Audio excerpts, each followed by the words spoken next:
The woman sitting across from me offered more money than I'd ever seen in my life. Not a loan. Not a job. Not an investment. A gift. All I had to do was board her private jet before midnight. If this jet takes off tonight, she said, I'll make you rich. Most people would have said yes immediately. Honestly, part of me wanted to. My daughter needed things I couldn't afford. My savings account was practically empty. And the amount she was offering could change our lives forever. But then I noticed something. Something small. So small that nobody else in the airport seemed to care. A tiny detail near the aircraft door. And the second I saw it, my stomach dropped. Why was a billionaire offering a stranger millions? Why was she in such a hurry to leave? And why did that one tiny detail make me believe someone was lying? To understand how I got there, you need to know what happened first. My name is Ryan Carter. I was 38 years old. A mechanic by trade. A single father by necessity. And permanently tired by circumstance. For the last 7 years, my entire world revolved around one person. My daughter, Sophie. She was 11. Smart enough to ask difficult questions. Kind enough to worry about everyone except herself. Her mother passed away when Sophie was 4. A drunk driver crossed the center line on a rainy night. One moment we were a family. The next moment we weren't. After that, everything became survival. I worked longer hours. Took weekend jobs. Fixed neighbors' cars for extra cash. Anything to keep food on the table and a roof over our heads. Most months we got by. Barely. The hardest part wasn't the money. It was the guilt. Every parent wants to give their child the world. Meanwhile I was comparing grocery prices and postponing repairs on our old truck. Sophie never complained. That somehow made it worse. One evening she came home from school carrying a permission slip. A science camp. 3 days. The kind of opportunity kids remember forever. The cost might as well have been $1 million. I knew immediately I couldn't afford it. Before I could even explain, Sophie smiled. It's okay, Dad. That smile broke my heart. Because no 11-year-old should be that understanding. I promised myself things would get better. I just didn't know how. At the time, I had no idea a chance encounter was about to test everything I believed about honesty, sacrifice, and trust. What happened next changed everything. It happened on a Thursday evening. I was driving home after helping a stranded motorist outside town. The job barely paid enough for gas. But a job was a job. As I passed a small regional airport, I noticed a luxury SUV parked near the entrance with its hazard lights flashing. A woman stood beside it looking frustrated. Normally I would have kept driving.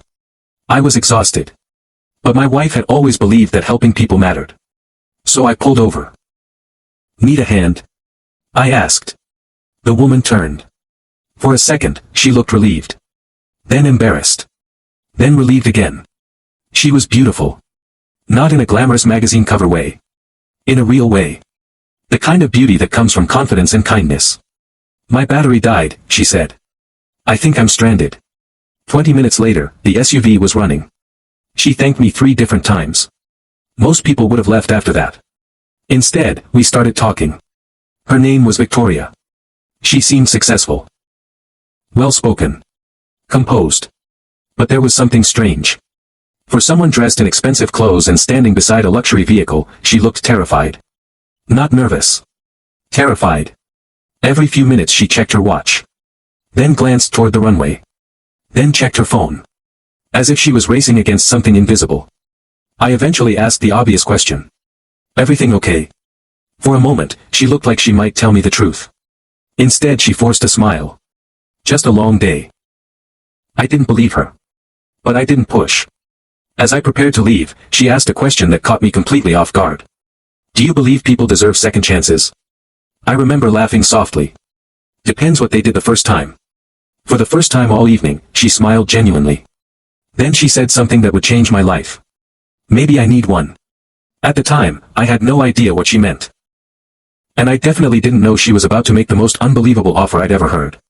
Victoria looked at me for several seconds. Like she was trying to decide whether she could trust me. Finally, she said something that made absolutely no sense. Ryan, how much money would it take to change your life? I laughed. That's a dangerous question. I'm serious. I shrugged. Enough to pay off my mortgage. Put my daughter through college. Stop worrying every time the truck makes a weird noise. She nodded slowly. Then she looked toward the private jet parked on the tarmac. And that's when she dropped the bombshell. If that jet takes off tonight, I'll make sure you never have to worry about money again. I blinked. What?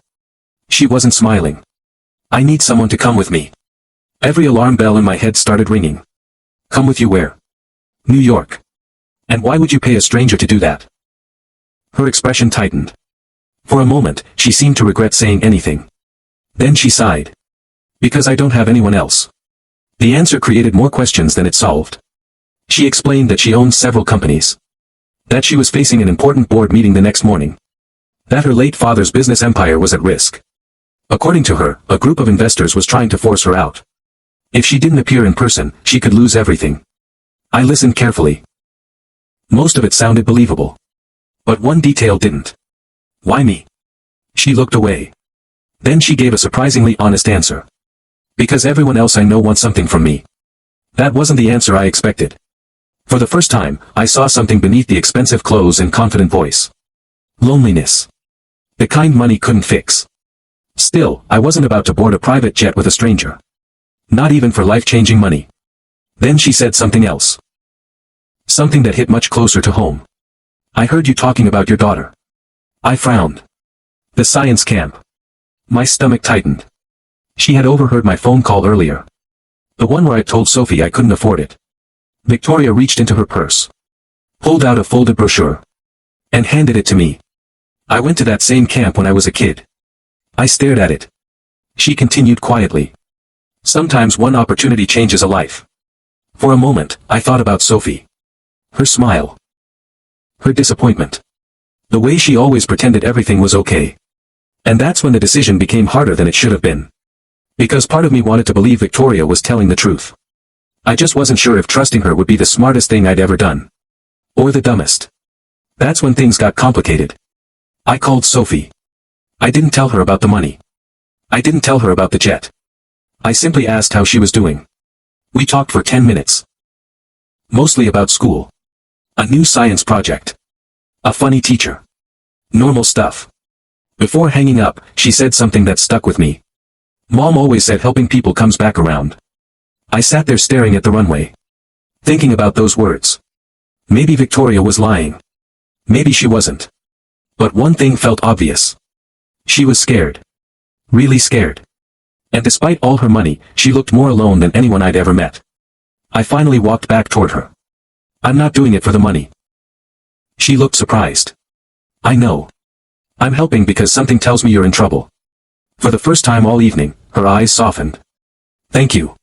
An hour later, I was sitting inside the most luxurious aircraft I'd ever seen. Leather seats. Polished wood. Quiet engines. Everything looked perfect. Too perfect. At the time, I thought I was helping someone through a difficult night. I had no idea I was about to uncover a secret that would put everything at risk. And I wish I'd noticed it sooner. The flight didn't leave immediately. There were delays. Paperwork. Phone calls. Last-minute preparations. For nearly 2 hours, Victoria and I talked. Really talked. Not about money. Not about business. About life. I learned she'd lost her father 3 years earlier. Apparently he built the company from nothing. She inherited responsibility long before she inherited confidence. Everyone thinks money makes decisions easier, she said. It doesn't. What does it do? It makes people hide what they really want. That answer stayed with me. As the night went on, she told me stories about her father. The lessons he taught her. The mistakes he'd made. The pressure she felt trying to live up to his legacy. In return, I told her about Sophie. About raising a daughter alone. About learning to braid hair from YouTube videos. About pretending everything was fine when it wasn't. Victoria laughed harder at that story than anything else. At one point, she showed me a photo on her phone. Her father standing beside the same jet years earlier. The smile on her face when she looked at that picture told me everything. She wasn't fighting for money. She was fighting for something deeper. Family. Memory. Purpose. For the first time, I understood why she seemed desperate. Then my phone buzzed. A message from Sophie. Just 3 words. Love you, Dad. I smiled. Victoria noticed. She's lucky. I shook my head. No. I'm the lucky one. For several seconds, neither of us spoke. Then something strange happened. Victoria looked away quickly. Like she was trying to hide emotion. At the time, I thought she was thinking about her father. Later, I realized it was something else entirely. And that's when I noticed the detail that changed everything. What I saw next made my blood run cold. At first, I thought I was imagining it. The detail was tiny. Easy to miss. Most people would have. But mechanics notice things. It's part of the job. I was walking toward the aircraft door when I spotted a maintenance tag hanging near one of the access panels. The tag had been partially removed. Almost like someone wanted to hide it. Almost. Curious, I leaned closer. And that's when I saw the date. The aircraft was overdue for a critical inspection. Not by days. By months. My stomach tightened. I checked again. Maybe I was reading it wrong. I wasn't. Something wasn't right.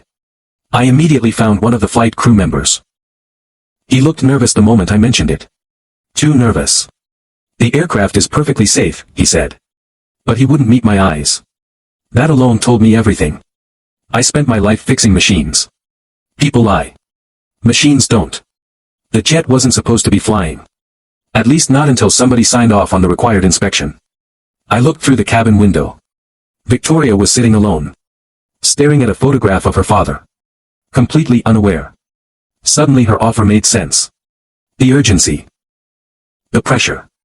The rush. Somebody wanted that aircraft in the air tonight no matter what. And I had a terrible feeling I knew why. A few minutes later, I overheard two executives arguing near the terminal. One sentence changed everything. If she misses that meeting tomorrow, the vote is ours. The vote. The board meeting. The investors. The pieces finally came together. Someone inside her company was sabotaging her. If the jet never reached New York, she'd lose control of everything her father built. And if the aircraft actually took off, people could get hurt. Or worse. I stood there frozen. Because suddenly I wasn't deciding whether to become rich.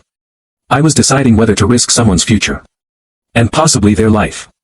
Most people would have stayed quiet. The money alone could have solved every problem I had. But I couldn't ignore what I knew. And that's when I made the hardest choice of my life. I walked straight back onto the aircraft. Victoria looked up immediately. We need to leave soon. We can't. Her expression changed instantly. What? I told her everything. The inspection tag. The missing paperwork. The executives. The conversation I'd overheard. The more I talked, the paler she became. When I finished, she sat completely still. No. Her voice barely came out. No, that's impossible. I wished she was right. But deep down, I knew she wasn't. Within minutes, airport authorities were involved. The aircraft was grounded. An emergency review began. The pilots looked furious. The executives looked terrified. And suddenly everyone was making phone calls. Lots of phone calls. Victoria sat beside me in silence. The opportunity she'd spent months preparing for was slipping away. If she missed that meeting, she could lose everything. I knew exactly what she was thinking. Her father's company. Her employees. Years of work. Gone. All because I spoke up. For a moment, I questioned myself. Maybe I should have stayed quiet. Maybe I should have minded my own business. Maybe I had just destroyed her future. Then my phone buzzed. Another message from Sophie. A picture she'd drawn. A stick figure version of me wearing a superhero cape. Underneath it, she'd written. My dad always does the right thing. I stared at that picture for a long time. Then I put my phone away. Because suddenly I remembered something important. Children don't learn integrity from what we say. They learn it from what we do. Even when doing the right thing hurts. Especially then. Still, I wasn't prepared for what happened next. Around 2 in the morning, the investigation uncovered the truth. Someone had intentionally delayed the inspection approval. Someone had hidden documentation. Someone had created just enough confusion to force a cancellation. The sabotage came from inside Victoria's own company. One of the executives leading the effort to remove her. The plan wasn't necessarily to cause a crash. But they didn't care if people were placed at risk. All they cared about was power. When the truth came out, Victoria disappeared. I eventually found her standing alone near the runway. The airport lights reflected off tears she was trying desperately to hide. For the first time since meeting her, she looked completely defeated. They would have destroyed everything. I didn't know what to say. So I simply stood beside her. After a minute, she laughed bitterly. Do you know what's funny? What? I spent years worrying strangers wanted my money. She shook her head. And the people who betrayed me were the ones sitting at my own table. That hit hard. Because betrayal always hurts most when it comes from people you trust. Then she looked at me. You gave up millions tonight. I shrugged. I wasn't there for the money. I know. Her voice cracked. And that's why this matters. For a moment, neither of us spoke. Then she asked a question I never expected. Why did you help me? The answer came easily. Because it was true. Because somebody should. The tears she'd been fighting finally escaped. Not dramatic tears. Not movie tears. Just honest ones. The kind that come from carrying too much for too long. And in that moment, she looked less like a billionaire and more like a daughter trying to protect her father's dream. That's the person I saw. Not the fortune. Not the success. Just the person. And somehow, that changed everything. The next day, Victoria attended the board meeting remotely. The investigation findings were presented. The executives responsible were removed immediately. The vote shifted. She kept control of the company. But that's not what mattered most. What mattered was that nobody got hurt. A week later, Victoria visited my garage. No private jet. No entourage. No security team. Just Victoria. She handed me an envelope. I didn't open it. I told you I'd make you rich. I pushed it back toward her. No. She looked confused. I don't want your money. For several seconds she just stared at me. Then she smiled. A real smile. The kind I'd never seen before. You know, she said, you're the first person who's ever said that. Eventually we reached a compromise. Instead of giving me a fortune, she quietly paid for Sophie's science camp. Then her college fund. Then several educational programs over the next few years. Not as charity. As an investment. In a child with potential. Sophie eventually attended the science camp she dreamed about. Then another. Then another. Years later, she told me those opportunities changed her life. Maybe they did. But not for the reasons people think. Because the biggest lesson wasn't about science. It was about character. And that lesson started on an airport runway. Looking back, I understand something now that I didn't understand then. Life rarely tests us when the right choice is easy. The real tests happen when doing the right thing costs us something. Money. Opportunity. Comfort. Security. In those moments, character becomes visible. Victoria thought wealth would protect her from betrayal. It didn't. I thought money would solve every problem in my life. It wouldn't. What mattered most wasn't the fortune sitting on that aircraft. It was trust. Integrity. The ability to look in the mirror and know you did the right thing. Even when nobody would have blamed you for doing the opposite. That night I walked away from millions. But I gained something far more valuable. My daughter's respect. And honestly, I'd make that trade every single time. So let me ask you something. If someone offered you enough money to change your life, but accepting it meant ignoring something you knew was wrong, what would you do? Let me know in the comments.